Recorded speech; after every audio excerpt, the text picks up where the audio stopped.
to my channel, Edible Thoughts Makes. My name is Stephanie, and this is episode 154.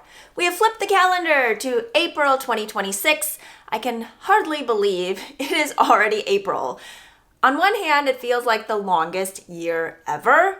And on the other hand, like I said, I can't believe that it's April. It is not quite spring yet here. I feel like we've had 3 false springs in the last month or so. We had a couple of days interspersed that were so nice and sunny and beautiful and 70 degrees Fahrenheit. And then we've had snowstorms. That is pretty typical of our weather here in Minnesota. However, I think we're all itching for it to be a little bit warmer and stay that way. That being said, I am not washing any of the kids' snow pants until the end of April. Otherwise, I will probably jinx it and there will be an epic snowstorm. Today, I have for you several finished projects. One of them, I added something to it since I did the featured finished project video, so I'll share that with you. I will link to any of the videos that I talked about each of the projects more in detail previously. If you are new here, the way I usually organize these videos is we start with an intro welcome section. We usually mention the weather because I'm from the Midwest and I talk about the weather. And then we go into a finished project section, works in progress, eats and reads, where I share with you things that I have baked or cooked recently, and books that I have finished reading or am excited about reading. And then sometimes there is a food for thought section. I do have some notes jotted down for that section today. However, we'll see how this video goes and if I get to it or not.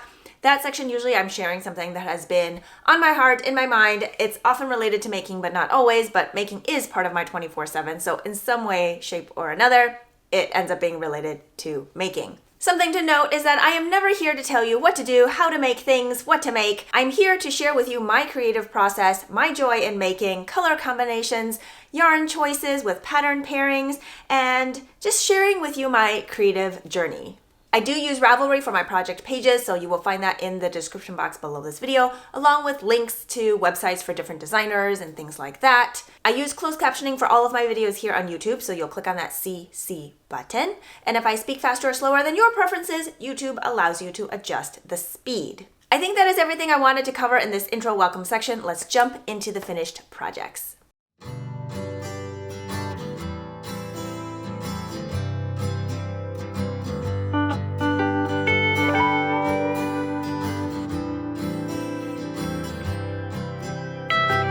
Okay, finished projects. I'm just going to do a quick rundown of a few projects that I had finished since my previous episode where I gave you all of the projects updates. I think that was maybe a month or so ago. I am wearing the winter sole sweater that I converted into a steeked cardigan. The original pattern is by Dorothy of Adorable Knits. This designer is based out of Belgium. And this is an all-over color work raglan top-down sweater that I cut open the front and added a button band. And because it is worsted weight stranded color work, I figured that double layer was going to be much more comfortable for me to wear as a cardigan jacket type of situation than as a pullover. Of course, I used different yarn than the designer did, so the drape of it is a little different. I wanted mine a little more structured, so I used a worsted weight yarn. The designer used like a fluffier yarn that just has a lot more drape, a lot more airiness and floatiness. Since I knew I was going to wear this as like a jacket cardigan, I wanted a more structured yarn. So I talk about all the details in that other video. I'll have a picture of that thumbnail of the video here on the screen so you can see what that looks like if you want to learn more about this pattern. I'm going to stand up here so you can get a little bit of a better view. I love these buttons. These are from Dandelion Fiber Company, which is a yarn shop in Minneapolis, Minnesota. The next project I want to share with you just very quickly is my harvest sweater. Also another pattern that I converted into a steeked cardigan. What I wanted to share with you on this one is I have gone back and added a ribbon, this strawberry gross grain ribbon, to the inside of my cut open section where the frayed steek stitches are. I just decided that I would try the ribbon covering method so that the frayed edges aren't sticking out and won't get caught on anything. I had already reinforced it with that crochet reinforcement down the center prior to cutting. I did straight stitches. on my sewing machine on both sides, but the ends still stick out, and I was just a little nervous about them getting potentially caught on anything.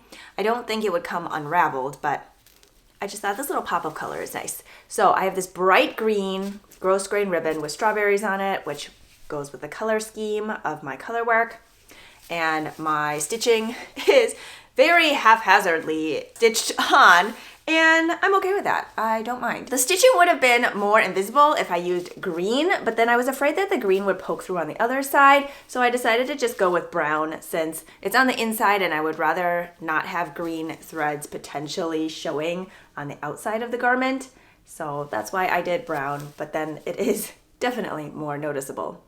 I like how it looks. So because there's all this fabric there, it's a little thicker right along this button band section, but I tried to make sure that I didn't pull it too tight so it wouldn't pucker and create like a little ridge there. There still is a little bit of one, but it isn't very noticeable, and I think the added stability just makes it worth it. So I really like how that finished, and I just wanted to share that with you.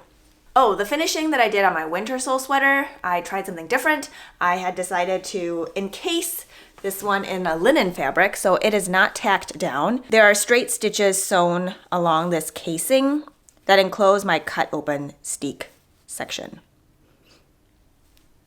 And on this one, I actually sewed an extra button on the inside. That way, if a button ever cracked or fell off, I would have an extra one here that I didn't have to keep track of anywhere else. It's just attached to the garment.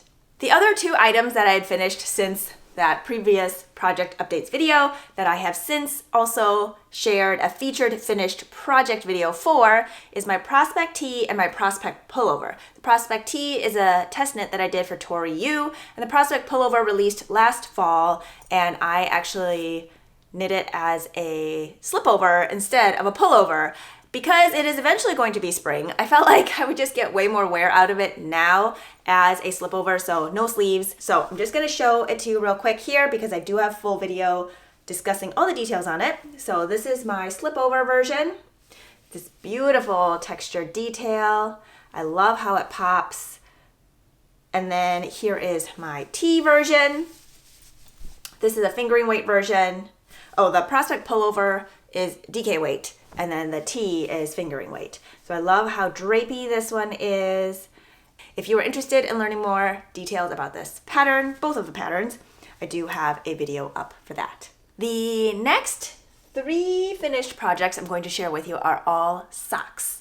Let's go through the March and April Farmer's Daughter Fibers Sock Squad socks first. So the Sock Squad is an annual subscription.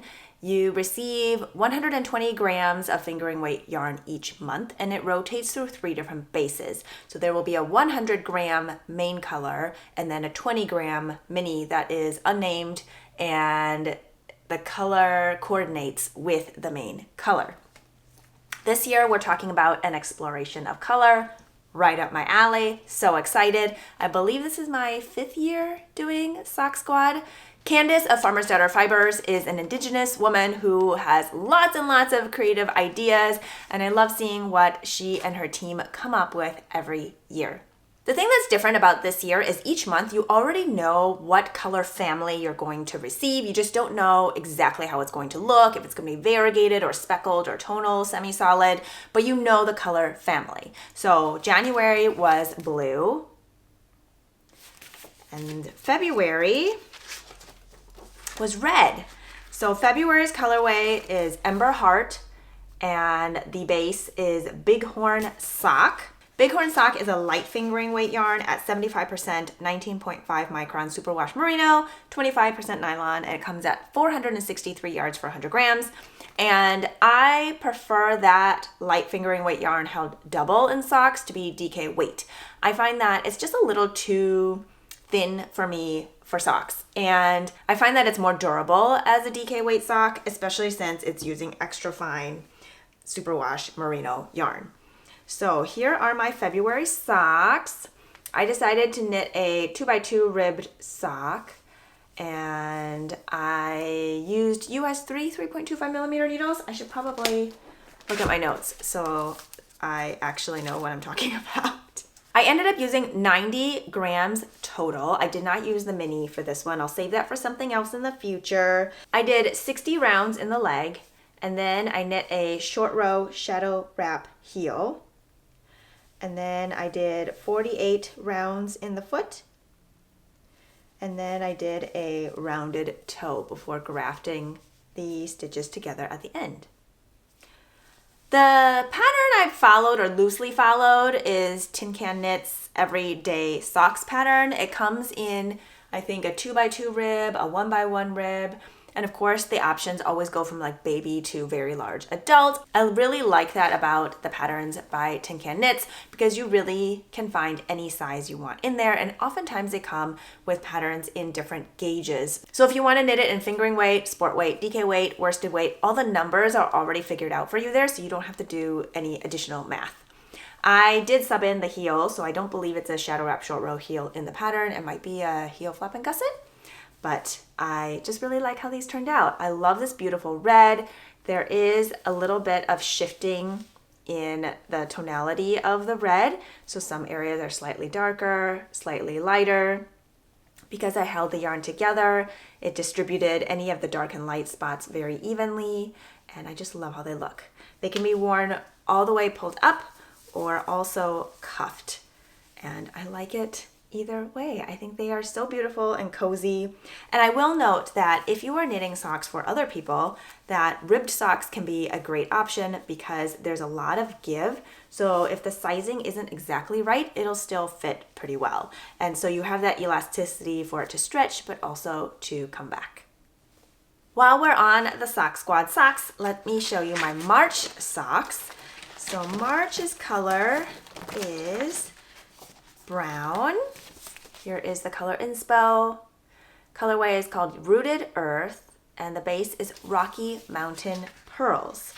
The Rocky Mountain Pearls base is 80% superwash blue face Leicester and 20% nylon. It's a 2-ply yarn and comes at 400 yards for 100 grams. So this time I also held a double, but at 400 yards, I feel like that is more of a regular fingering weight, not light fingering weight, and that held double to me is more of a worsted weight. So I knit these lovely squishy worsted weight socks, and I used a US 4, which is a 3.5 millimeter needle on these. And I didn't follow a specific pattern for them. I decided I wanted a knit 2 purl 2 rib for the entire leg portion, and so I held the mini with that. I like to knit my socks in tandem because I feel like my tension is then kind of more evenly spread out between the sock, and I always finish with a pair of socks because I'm always playing catch up with each one. So maybe I'll do 10 rounds of one leg and then I'll switch to 10 rounds of the other leg, and then I'll just keep going until I reach the end. And so I never feel like I'm starting all over again if I finished one sock and then I have to knit the second sock. So that's how I like to knit my socks. I do knit them on separate needles. I don't like the feeling of them all on one long needle because I feel lopsided. Plus, if I only want to carry one sock with me, having them stuck on one big needle altogether, I can't do that. And so it's just much more compact if I can just take one sock with me at a time. So I knit the leg until the mini ran out. So I divided the mini, the 20 gram mini, into two 10 gram balls, and I just knit until that ran out, held it with the main color, and then I continued with the main color held together. I did a mini gusset for this one because there's no patterning on top. It's easier to do that mini gusset since the increases and decreases are done on the top half of the stitches. Did my shadow wrap short row heel, and then I believe on this one I did a wedge toe, not a rounded toe. I don't remember. I switch back and forth between the two. I don't really have a big reason for why other than if I need to end the toe earlier or later. So I just go with whatever I feel like. This colorway is so pretty. You have very subtle variegation in the colors. These soft earthy colors are more of a brown, green, purple, pink, but very subtle. And because I held my yarn double, it really distributed those colors evenly. I ended up using all of the mini, and I used 74 grams of the main color. So in total, I used about 95 grams of yarn. And I cast on 40 stitches for these. I can't remember if I said that. 40 stitches on a US 4 needle. So I love how these turned out. I think these are also really fun to wear cuffed or long or slouchy. So this is what they look like. I've tried them on with my hiking boots and they look great and feel very comfortable. So I love how these turned out, and I think they will be hard wearing and very squishy and cozy. The next pair of socks I'd like to share with you are a pair of Shorties. So I had this variegated yarn remaining from a previous pair of socks that I knit, and I wanted to use it. I love this highly variegated yarn for socks. I think the colors are so beautiful. We have these pinks and purples, blues and oranges, and it just knits up so beautifully. So I had about 35 grams remaining, and so I figured if I added a contrast color, then I could use up all of it. I did use up, I think, all but less than 2 grams of it. And then I paired it with this Lang Yarns Jawal, which is a 75-25 superwash Corriedale nylon blend. You buy it in 50-gram skeins, and inside there is a reinforcing nylon thread in the same color. The nylon thread, I think, is about 5 grams, so you'll have to figure out how to divide that up in your sock. But I feel like it only gets you 1 pair of socks for reinforcing the heels. I'm not sure you can do 2 pairs of socks. I ran out because I did more than that, meaning I did my heels, but I also added in these stripes near the toe because I thought I was going to run out of the main color. And then I also did the toe in the reinforcing thread. And so when I got to the second sock, I didn't have enough to do one of the stripes and the toes. I literally used up every single last inch of the reinforcing thread.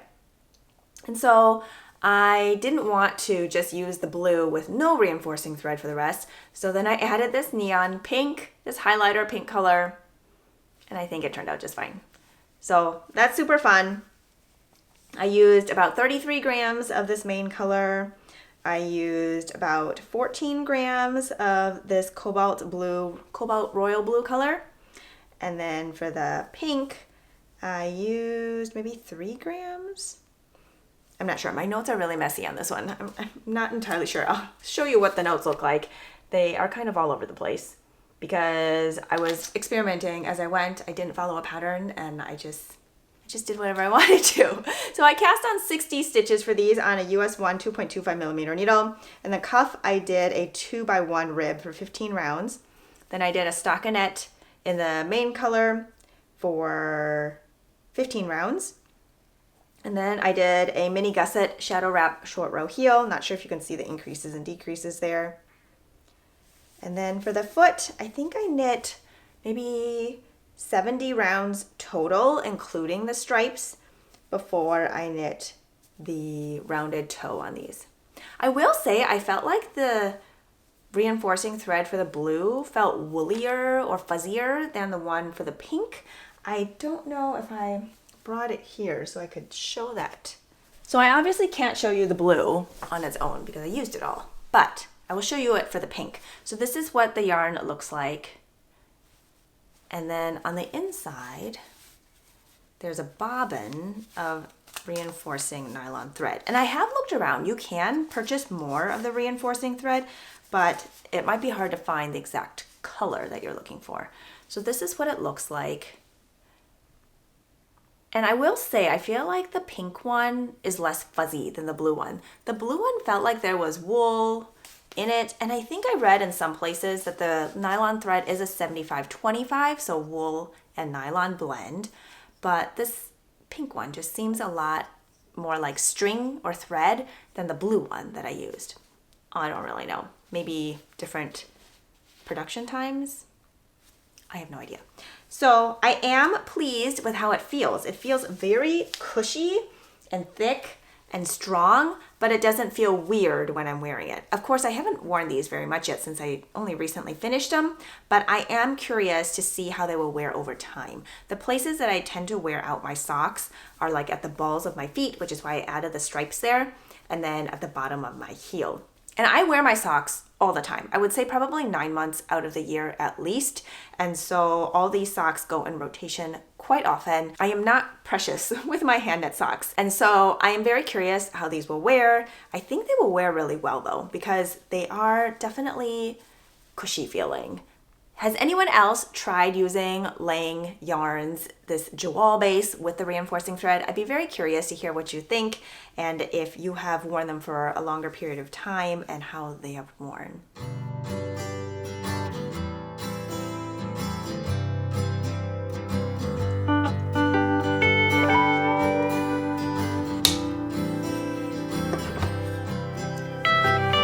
I think I've been on a bit of a sock kick lately, pun totally intended, because we have just talked about Sock Squad.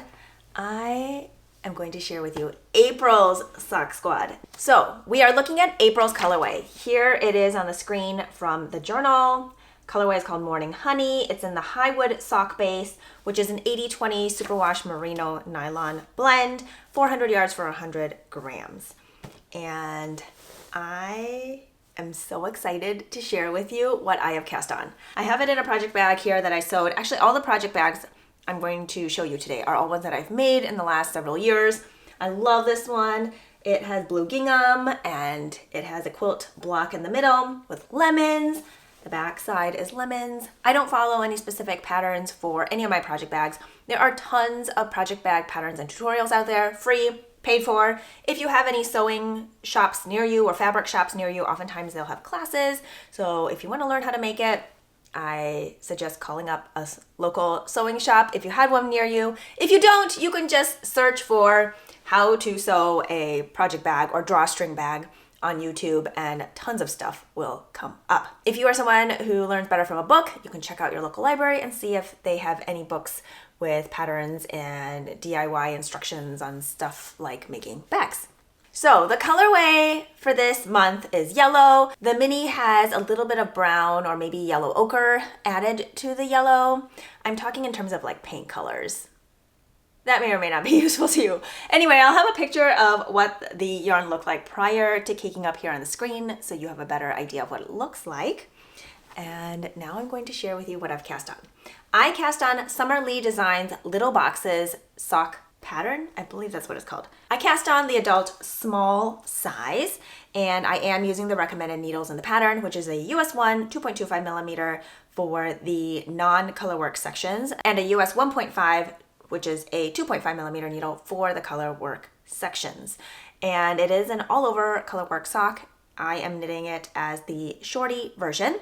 I'm using the yellow as my main color. And then I have added in the mini and the main color from January's Sock Squad set because that is the same base, the Highwood sock base, and I really like blue and yellow together. So I'm going to share with you what I've done. I'm so excited. I'm so excited. As soon as I cast it on, I thought, yes, this is it. So I'm going to show you the yarn. Here's the yellow. It is a beautiful saturated yellow with little hints of greenier yellow in there, like chartreuse. I wouldn't say it comes off as green, but it's definitely there and it's more subtle. And now here is the blue main color from January. It has parts that are darker blue, lighter blue, even slightly lavender. Here's the mini from January, which is a lighter blue that does not have really any variation. Well, a little bit, but it's very, very subtle. These are the three colors that I'm knitting my color work. I'm using the lighter color for the cuff, heels, and toes. And then I am holding this more saturated blue with the yellow for my color work. I feel like I've played it up so much now. I hope you're as excited about it as I am, because I am definitely very excited about it. So here we are. The cuff is complete. The leg, this teeny itty bitty leg is complete. It looks really small right now because it's a little bit scrunched up on my 9-inch circular needles, which is how I prefer to knit all of my colorwork socks or my stockinette socks in general too. But I just find that it's way easier to not have any joins and to hold my floats evenly throughout. And then here's a shadow wrap short row heel. Pattern calls for an afterthought heel, but I don't like how those fit on my feet, and so I don't do them. The shadow wrap short row heel doesn't add any stitches and doesn't disrupt any of the patterning, and so I prefer to sub that in. So that's what I have done here, and now I am on the foot. So we have this grid pattern and I love how it looks. It makes me think of sunshine and blue skies, which will eventually happen here once spring actually comes and stays. So I have both socks going. Let me show you the other one. And I have them, I think, at about the same spot right now because I was knitting one cuff, then the other one leg, and then the other one, and then one heel, and then the other one. So this is where I'm at with both. Oh dear, there's a lot of yarn to juggle. Here we are. Here are both of my socks. I love how they look. I think this is going to be so much fun to wear. They'll just peek out a little bit over my tennis shoes, and my tennis shoes are blue. So I think it kind of goes with it. Even if they weren't, it wouldn't matter, but I like how they look. So much fun. Are you knitting Sock Squad yarn? And if so, what pattern are you choosing, or are you knitting, or are you hoping to knit for April? I'd love to hear it. So those are my April socks. They will probably be done in a couple of weeks at the rate that I'm going, but no hurry on them. I love how they're knitting up, and it's so much fun. Next pair of socks I'm going to share with you are in this lovely watercolory pastel bag. And this yarn was gifted to me by Beth and Carrie at Sister Weekend Yarn Co. And they just launched this yarn. It is, I believe, called Beach Collection. I recommend going to their website and their socials, things that I will link in the description box below this video so you can check out their yarn. Beth and Carrie are local dyers to me, and they come up with lots of different fun color schemes, color stories, color themes. That's the word I was looking for. So this is the Beach Party Collection, and I'll have a picture of it here on the screen so you can see what all the colors look like. They are all available as 100 grams and on 9 different bases. You can also get them as mini skein sets, so all of that information is on their website. I think, is it 4? I picked out 4 colorways to knit from, and one of my kids wanted really long, like knee-high socks, so that's what I'm working on. So it's taking a little bit, but I did it in the DK base, which is a 75% superwash merino, 25% nylon, and they are knitting up to be so much fun. So this is the main color that I got. It is a cream base with beautiful bright pink and bright blue speckling. That's called Sandcastle Sprinkles. And then I have 3 minis. This bright pink is called Smooch. This bright blue is called Shark Floaty. And this bright orange is called Sea Star. This also reminds me of Lisa Frank stickers, which I used to collect when I was little. It also reminds me of like My Little Pony. I feel like some of the ponies are like these colors. Maybe not the orange, but for sure the pink and blue, I think. Or maybe there is an orange pony. Now I don't remember. Anyway, that's what it reminds me of. I feel like it's very 90s and I love it. So I'm going to share with you what these socks look like so far. One is much farther than the other because I was trying to get a better idea of how long she wanted them. And I am knitting them in a ribbed pattern, a Knit 3 Purl one. So they're pretty scrunched up right now. I'm trying to see if I have a sock blocker available to stretch it out a little bit. Hopefully I can stick these on. Okay, here we are. So we've got this very long leg. I did a very thick cuff in the pink, and I've done 60 rounds in the leg in the sprinkly colorway, and I've done a shadow wrap short row heel in the blue. I'm going to continue with the ribbed pattern on the top of the foot and stockinette on the bottom, and then I'll do the toe in orange. I'm very excited about how these are turning out. With the remaining yarn, I think I'll do fingerless mitts, and I'm just really excited about how these are looking, and my daughter loves them, and I think this is a perfect thing to wear in the spring. The second sock, I am still, I think, halfway through the leg, but I just wanted to know kind of where I was going with the other one. So here's what it looks like, scrunched up, not stretched out on a blocker.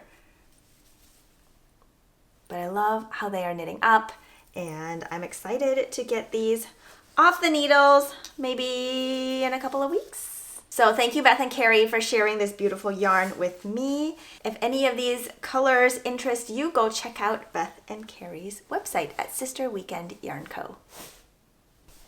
I have 2 more works in progress to share with you. This one I feel like I talked about maybe 2 months ago. It is the Lakes V-neck pullover by Haley's Medley of Ozetta. This pattern was gifted to me off my Ravelry pattern wish list by my friend Andrea of the Knitting PT, so thank you, Andrea. I waffled on my yarn, color, fiber combination for a while because I thought I had figured it out, and then I used that yarn for something else, and then I got a different idea, and so the process just took a little bit until I cast on. But once I did, it was definitely worth waiting for. The yarns I purchased are from 2 different local yarn stores, and neither of them are actually local to me. They're just independent yarn stores. One of them is only located online, and that is Amy Sure Makes Web Shop. And I purchased the Penelope yarn from their store. And this is the Armoise colorway. It's 90% wool and 10% silk. It is a very round, bouncy yarn. And this Penelope base, I believe, is it 6 plies? I don't remember right now, but this yarn is super bouncy. I've used it before, and let's see if I can find an end. Okay, here we go. So the yarn is very, very bouncy. It's very round, and it has a lot of stretch to it. I don't know if it's showing up here. I can't really pull it and cover the background at the same time. So you're just going to have to believe me. But it's very bouncy, and this color is kind of a grayish sage green. And I wanted to pair it with this Knitting for Olive soft silk mohair that I purchased from the Knitting Starlight Society in Portland, Oregon. Oh, and Amy Sure is based out of St. Louis, Missouri. And this colorway is Dusty Petroleum Blue. It is a more muted, soft blue color. So I wanted to pair these 2 together. It's the Lakes V-neck, and growing up in the land of 10,000 lakes, we have a lot of lakes around us, and lakes hold a special place in my heart. And I feel like these 2 colors together really embody the surface of a lake, and when it's peaceful and calm and you're sitting there on the beach or by the trees and you hear the rustling of the leaves, you might hear a loon call in the distance. And so this color combination here just feels very peaceful and calm to me, and that's what I wanted. So I have started, and I'm going to, let me pull up my notes here so I can give you some information. The pattern comes in XS through 5XL, and the finished circumference is 40 inches to 70 inches. Recommended ease is 10 inches of positive ease. And the gauge is 17 stitches by 26 rows. Main needles recommended are US 9, which is a 5.5 millimeter.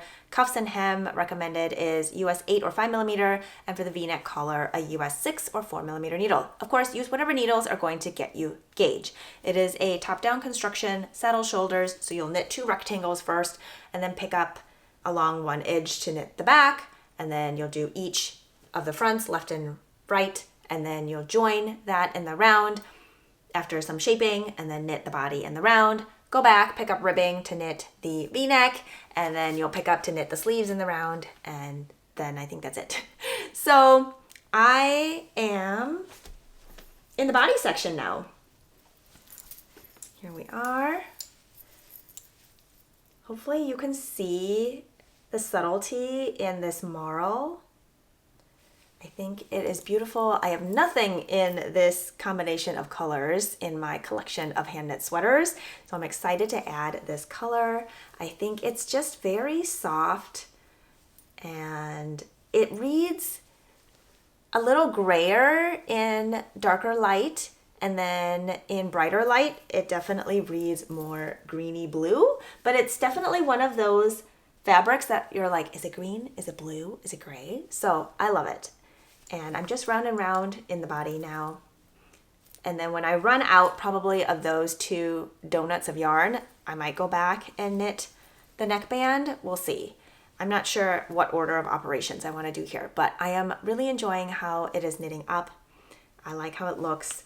I am using the square needles by Addie here, and I also bought these from Amy Sherr's web shop. I don't know if I noticed a significant difference in like hand fatigue or anything for the round versus the square, but I just enjoy changing it up a little bit. I feel like I have a lot of projects on the needles, as I always do, and just having each one feel a little bit different, either in the weight of the project or the size of the needles or the type of needles, just makes sure that my hands get kind of a rotation of things, so it's not always exactly the same thing over and over again. And I'm enjoying it. It doesn't bother me, if that says anything. I like it. I have a few of the square needles by Addie, and there is a little more of a texture on it, so I think maybe if you're knitting something more slippery, it can be helpful so that you're not gripping it super tight, which can also help the tension relax in your hands a little bit. But yeah, I do like them. So here we are. The last project I'm going to share with you is one that I have been completely infatuated with, but I just can't stop looking at it. I can't stop squishing it. I love it. I love it so much. So this I am knitting in Pearl Soho's Paintbrush Mohair base, and that yarn was provided to me as yarn support, and I have a lot of different colors, and I have just gone with it and taken the paintbrush part maybe very literally. Here is one of the tags. I'm going to try to smooth it out here so you can see it better. So the base is Paintbrush Mohair. It's a newer base of theirs, 75% kid mohair, 25% Peruvian Pima cotton, which is the core. It is classified as a worsted, Aran weight to chunky, bulky weight, depending on how you're knitting it up. And it comes in 120 yards for 50 grams. 120 yards for 50 grams in these like little donut balls. So you don't even have to wind anything. It's great. I love it. I decided to cast on the Nebula sweater by Andrea Mowry. She is running a knit along right now. I think it's March through May. I'll have the details here on the screen, or definitely in the description box if I don't have it here on the screen. And this pattern was also gifted to me from my Ravelry wish list. So thank you to the person who gifted me this pattern. I am so excited, and I already want to make another one. So initially I saw it when it first came out. I think it was a couple of years ago, and I thought, okay, that looks really fun. It's got this dramatic high-low hem. It's very oversized. It's meant to be worn very drapey. You can knit it as a short sleeve or as a long sleeve or bracelet length sleeve, I think. It's got puffy sleeves with no decreases, and it just looks so floaty and airy and comfy. You can dress it up, dress it down, just depending on what yarn and colors you use and what you pair it with.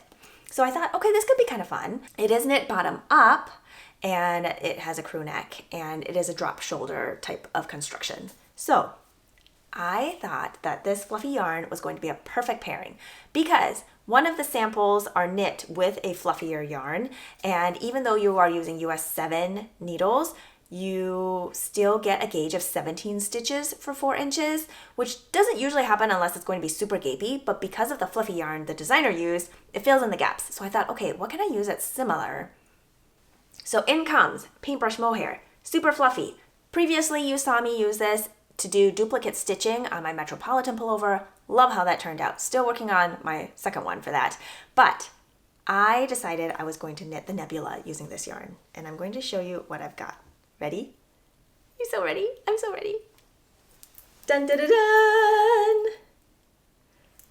I have knit myself the most fluffy, joyful cotton candy sweater I think I have ever seen. I am so excited for it. So again, this is knit bottom up. So I started with the azure blue and I knit my bottom hem. And then before my hem was done, I added in this sky blue color. And then I went into the lawn green, which is this bright Kelly green. And I knit all this short row shaping with that. So it'll be a little thinner in the front than in the back. And then I knit until that ran out, and then I added another little stripe of the sky blue. Then I added in the fresh honeydew color, which is perfectly named. This is exactly the color of honeydew, this beautiful, soft, light green. I knit until that colorway ran out. Then I added my sky blue stripes, and then I added fresh grapefruit, which is this beautiful peachy color. And that is on the front and back. And I did not knit that until it ran out, but I did use the majority of it. Then I went in and added my sky blue stripe again, and then we did fresh grapefruit after that. And then I did my shoulders in the sky blue, and then my neckband also in the sky blue. And now I'm on the sleeves, and I will do both of the sleeves in the sky blue until that runs out.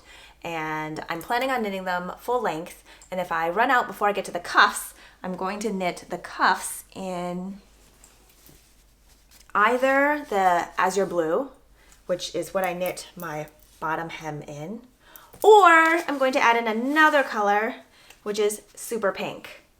I think it could be fun. Either way, I think either way it would look great. So it'll just depend on my mood when I get to that point on what I think for the cuffs.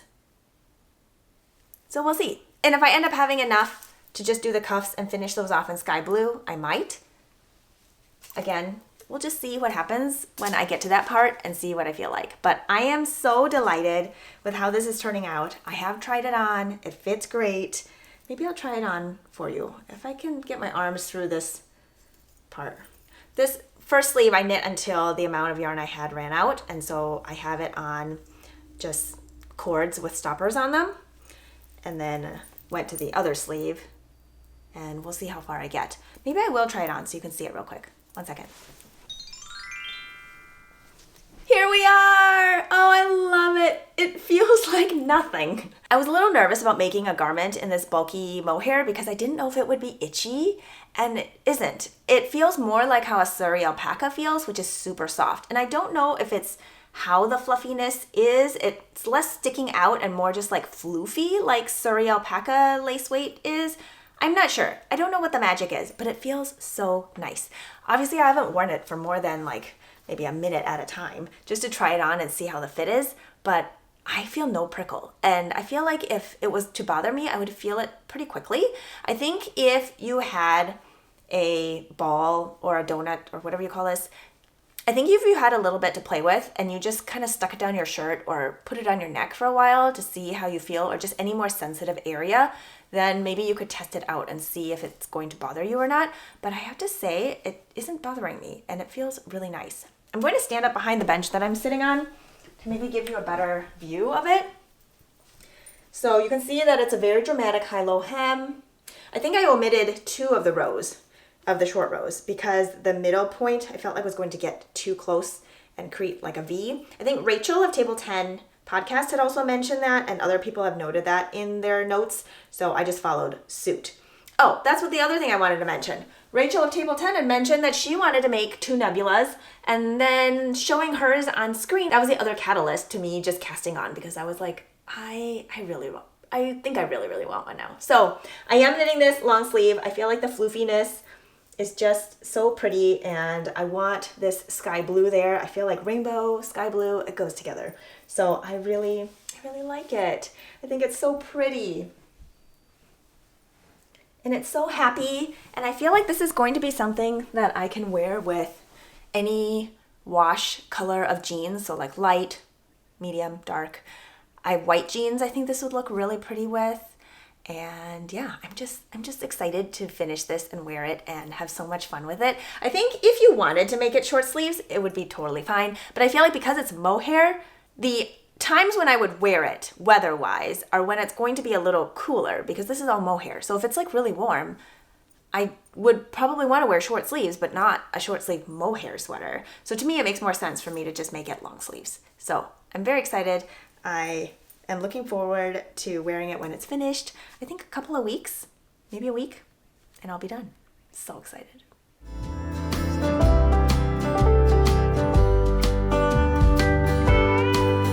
All right, since we're almost done here, I'm just going to keep this on instead of changing again. So let's see, we are on to eats and reads. I have been baking and cooking a lot in the last month, but since I didn't write anything down specifically to share with you. Oh, I remember. I made the Blondies recipe from the 100 Cookies cookbook by Sarah Kiefer, a Minneapolis-based baker. And that is the cookie bingo that I'm doing with my 2 close girlfriends. And yeah, so those turned out really well. I did use too big of a pan, so they came out thinner than I think they should have been. They probably should have been like double the thickness maybe, but I don't think I used a pan that was that much bigger. Anyway, something was missing or something went awry, but they're still delicious. Everybody loves them. We can't do pecans in our household, so I omitted the pecans and I added dried cranberries, and that was tasty. I subbed out the white chocolate chips for semi-solid chocolate, but I didn't let my batter cool long enough, so then the chocolate kind of melted, so then they kind of looked like swirly blondies. It worked.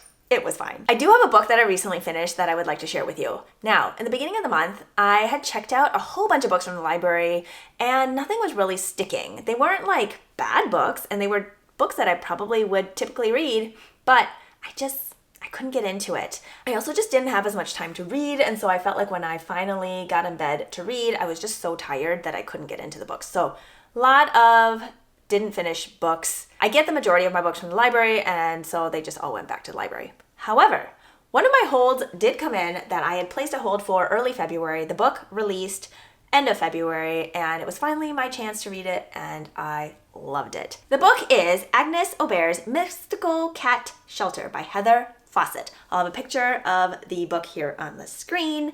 And it, again, was published February 2026, 353 pages. This is classified as adult cozy fantasy historical fiction. We are in 1920s Montreal, Quebec, headed into winter. There is magic involved, but I wouldn't say it's like your dragons and dark magic type of focus. It's more that it's part of the life there. Some people like it, some people don't. And it's more of a nuisance, maybe, these like magical fights that happen. We are following a widowed woman in her mid-30s. She is meticulously running a cat shelter with her sister and volunteers. And I really enjoyed the fun banter between the sisters, as well as the romantic interest that develops. But I appreciate that it wasn't like a lust at first sight type of scenario. It just seems to be a running theme in a lot of the romantasy books, and I just don't love it. I want the relationship to build. I want character development. I want them to be understood as their own before they're just like crammed together in chapter 2. I don't like that. So I felt like there was a little more character development in this case, and you got more into the plot, I would say not until like maybe 30% into the book, but the descriptions of the settings and the food and things like that was fun. I enjoyed it. I definitely think it fell very well into the cozy fantasy historical fiction genre, and I enjoyed it. I think it's a standalone book, and it did wrap up at the end. I don't feel like all my questions were answered, but I still enjoyed it. And something fun about the cover of the book is there are some books lined up on the shelves, and she has titles of her Emily Wilde's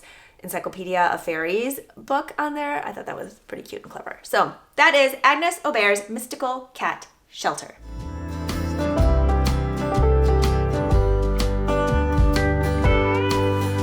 Now we are on to food for thought. I wasn't sure if I was going to mention this here, but maybe I'll spend a couple of minutes, just a couple of minutes. If you hear jingling, it's because of my progress keepers or stitch markers that are on my sleeve, and because I talk with my hands a lot, there's just a lot of jingling going on. So sorry about that.